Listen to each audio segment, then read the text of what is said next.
So, next story. A few years ago, working, as a bank investigator, 22 years old, getting all kinds of different cases I've never seen before. And that's one of the fun parts about it, though, is that you never know what you're going to get. No 2 days are the same.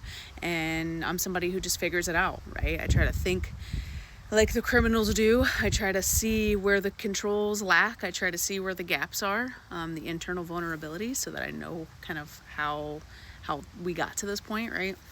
So a case comes across, and it has to do with temporary ATM cards, right? So a lot of banks don't issue these anymore. At the time, the bank I worked for did issue these, and you had to go into a branch, say, that you lost your card, and you would get a temporary card that allowed you to take money out whenever you wanted to from the ATM, and that was to hold you over until your new card came.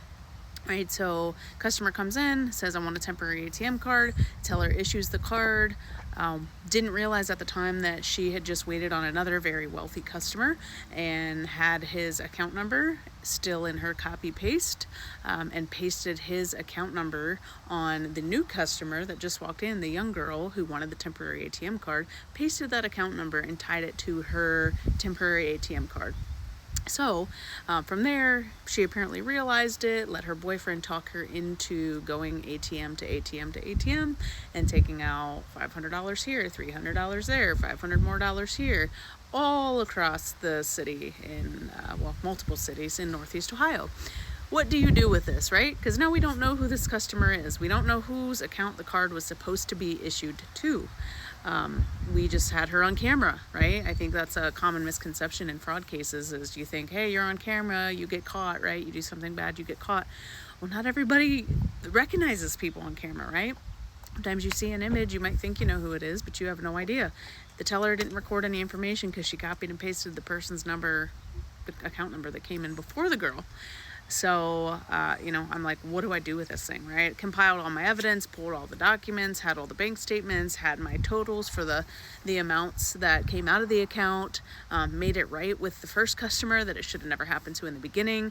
Now we need to pursue the criminal route, because clearly, she realized she only had less than $1,000 in her account, and she was not authorized to take thousands and thousands of dollars from someone's account that it inadvertently got hooked up to.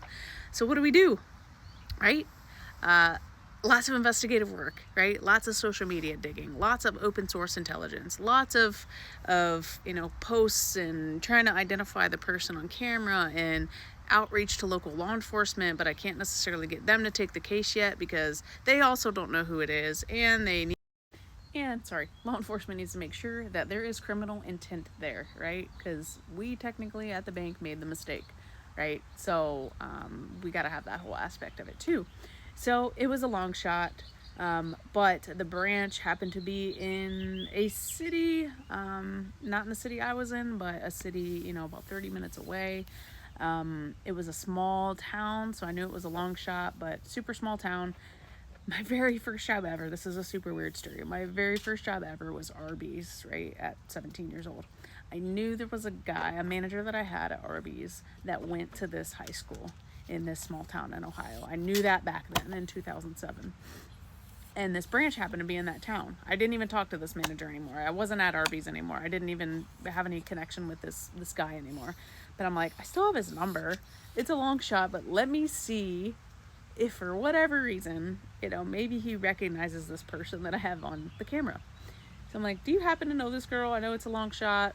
It happens to be in the same city that you went to school, this branch there. What do you think? And he said, you would not believe this. That is my ex-girlfriend.